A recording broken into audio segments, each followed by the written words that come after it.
Hello बच्चों, चलिए प्रश्न को देखते हैं। निम्न कथनों में से कौन से गलत है? विकल्प ए दिया गया है, जीवाणु लवण युक्त अचारों में जीवित नहीं रह सकते हैं क्योंकि वे अति परासी माध्यम में जीव द्रव्य कुंचित हो जाते हैं। विकल्प बी, परासरणीय विभव गणितीय रूप से परासरणीय दाब के बराबर परंतु ऋणात्मक होता है। विकल्प सी, गेहूं का गूंथने के साथ ऊर्जा मुक्त होती है जो अंतः शोषण के कारण होती है। विकल्प डी, उपरोक्त सभी। प्रश्न की मुख्य अवधारणा है, मुख्य अवधारणा, इस प्रश्न की मुख्य अवधारणा है जीवाणु। इस प्रश्न की मुख्य अवधारणा है जीवाणु परासरण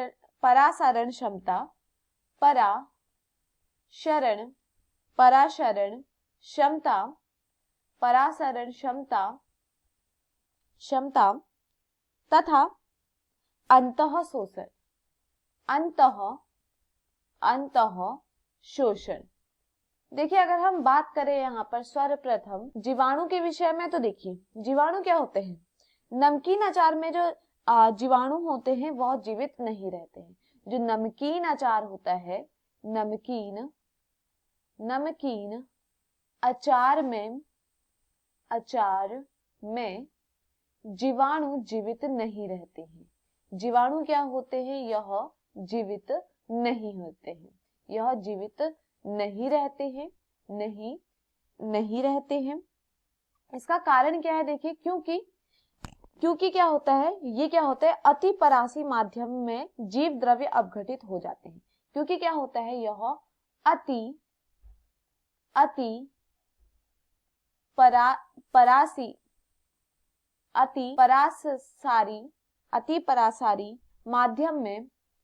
परासारी माध्यम में जीव द्रव्य अपघटित हो जाते हैं। जीव द्रव्य अपघटित हो जाते हैं। अब देखिए, अगर हम बात करें परासरण क्षमता की परासरण क्षमता क्या होती है, तो देखिए परासरण क्षमता क्या है। परासरण क्षमता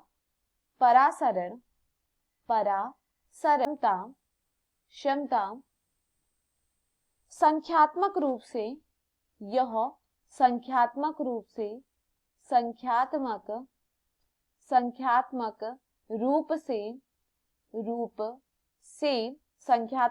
या हम कहें गणितीय रूप से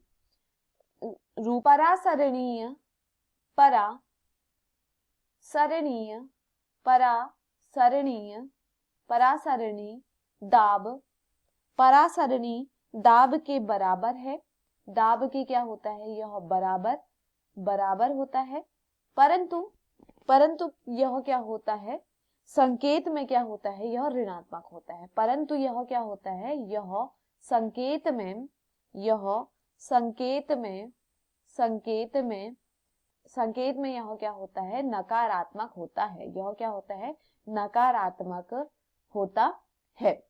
अब देखिए, इसके बाद हम बात करें अंतः शोषण की, तो देखिए क्या होता है, गेहूं का जब हम आटे को गूंथते हैं तो क्या होती है, ऊष्मा निकलती है। उसी को हम वो किसके कारण होता है, अंतः शोषण के कारण ही यह होता है। जब क्या होता है, जब गेहूं